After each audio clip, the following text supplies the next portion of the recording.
Hello everyone, welcome back to online study one. आज की इस वीडियो में हम बात करने वाले हैं साइंस के एक टॉपिक के बारे में जो कि बहुत ज़्यादा इम्पॉर्टेंट है। जैसा कि मैंने टॉपिक यहाँ पे लिख रखा है कि पौधों में पोषण वो हम इस वीडियो में बात करेंगे और उससे जुड़े भी जो भी महत्वपूर्ण पॉइंट्स हैं उन सभी चीज़ों को कवर करने वाले हैं। तो ये टॉपिक इम्पॉर्टेंट इसलिए भी है क्योंकि ये छोटा सा टॉपिक है, लेकिन यहाँ से कई सारे क्वेश्चंस एग्जाम्स में ऑलरेडी पूछे गए और आने वाले एग्जाम्स में भी पूछे जाएंगे। इसलिए मैं कहूँगा कि इस वीडियो को आप अच्छे तरीके से आराम से देखिए और इससे जुड़ी हुई जो भी चीज़ें हैं उनको समझिए। ठीक है, तो चलिए इस वीडियो को शुरू करते हैं और जो भी पॉइंट्स हैं उनको कवर करते हैं। पौधों में पोषण, देखिए पौधों में पोषण बेसिकली दो प्रकार से होता है। एक होता है आपका स्वपोषण, यानी एक होता है स्वपोषण और दूसरा होता है परपोषण। स्वपोषण परपोषण यानी दो प्रकार के आपके होते हैं। ठीक है, दो प्रकार होता है पोषण के, दो प्रकार पौधों में। अब सबसे पहले अगर हम बात करें स्वपोषण, तो स्वपोषण से दो तीन पॉइंट्स ध्यान रखना है। जैसे देखिए स्व का मतलब क्या है कि ये स्वयं खुद से बनाते हैं। ठीक है, तो ये पौधों के हरे भाग में होता है, यानी पौधे के जितने भी हरे भाग होते हैं वहाँ पे स्वपोषण की प्रक्रिया होती है। स्वपोषी अपना भोजन स्वयं बनाते हैं, यानी जो बनाते हैं यानी स्वपोषण जो करते हैं उसको क्या कहते हैं? स्वपोषी, खुद से बनाने वाले को स्वपोषी कहते हैं। स्वपोषी अपना भोजन स्वयं बनाते हैं। भोजन निर्माण करने की जो प्रक्रिया होती है इनका, वो क्या होता है? तो वो प्रकाश संश्लेषण होता है। प्रकाश संश्लेषण आपको अच्छे से पता होगा क्या होता है। प्रकाश संश्लेषण बेसिकली पौधों में एक तरह से भोजन बनाने की प्रक्रिया होती है। ये हमारे वातावरण में जितने भी कार्बन डाइऑक्साइड मौजूद होते हैं वो एब्जॉर्व करते हैं और ऑक्सीजन को रिलीज़ करते हैं।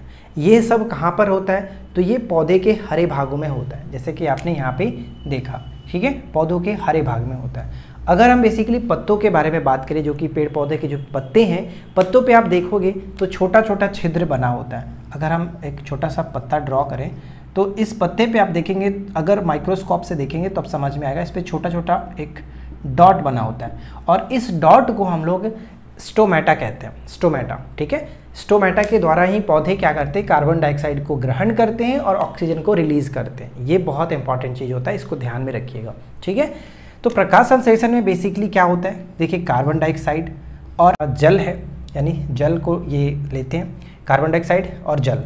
साथ में सूर्य के प्रकाश होना ज़रूरी है और पौधों में मौजूद जो पर्णहरित है, जिसे हम लोग क्लोरोफिल कहते हैं। क्लोरोफिल में क्या मौजूद होता है? तो मैग्नीशियम, ये प्रश्न पूछा जाता है।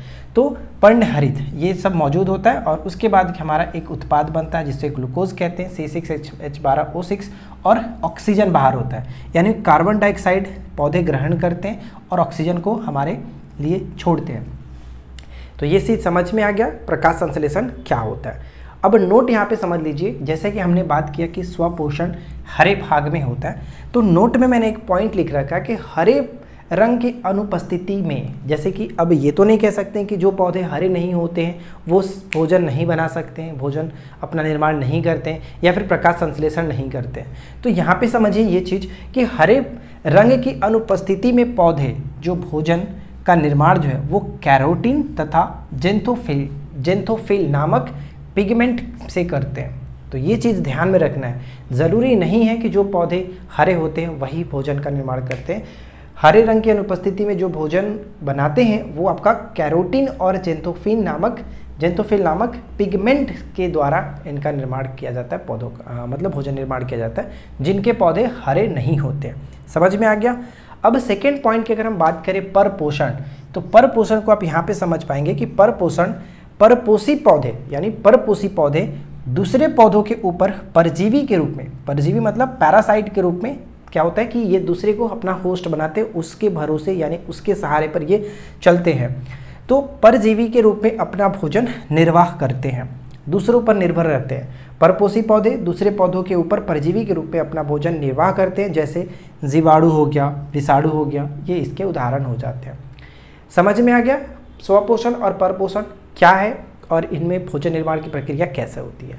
अब यहाँ पे एक छोटा सा पॉइंट ये समझिए कि जब जब पौधे एक दूसरे के साथ सहजीवन यापन करते हैं तो वे सहजीवी कहलाते हैं। यानी जब जब पौधे एक दूसरे के साथ सहजीवन व्यापन करते हैं उसे हम लोग क्या कहते हैं? सहजीवी कहते हैं। सहजीवी, ठीक है, सहजीवी।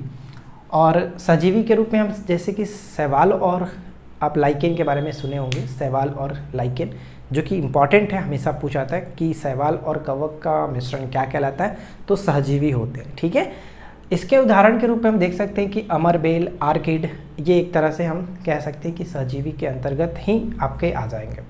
ठीक है, तो यहाँ तक तो कोई समस्या नहीं। लाइकेन से एक चीज़ ही मुझे याद आ रहा है, मैं आपको बता दूँ कि लाइकेन जो होता है वो बहुत अच्छा वायु प्रदूषक के रूप में माना जाता है। यानी जहाँ पे लाइकेन उगता है आप वहाँ पे ये समझ लो कि वहाँ वायु प्रदूषक है, वायु प्रदूषक के सूचक के रूप में लाइकेन को माना जाता है।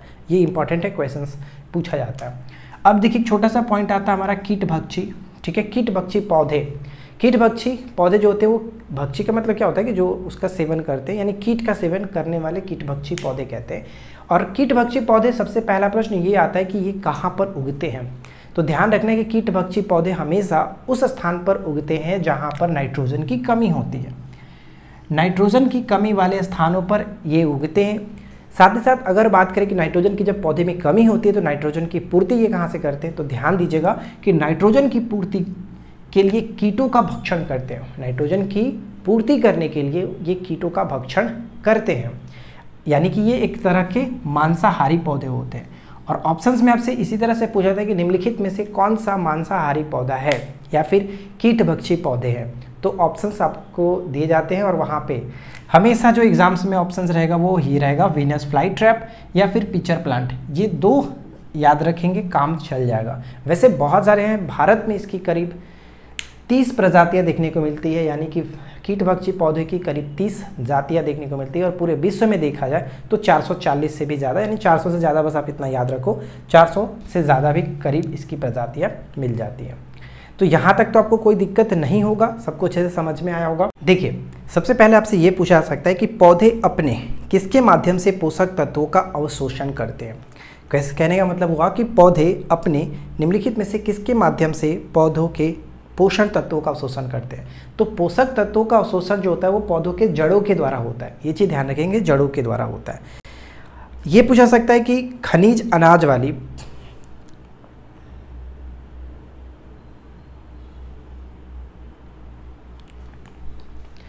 और एक चीज़ ध्यान रखिएगा, मैं आपको एक चीज़ और बताता हूँ कि पौधों में जो पोषण का सबसे अच्छा आवश्यक जो भाग होता है, पौधों में पोषण का मुख्य जो तरीका होता है वो आपका स्वपोषण ही होता है। याद रखिएगा, स्वपोषण ही होता है।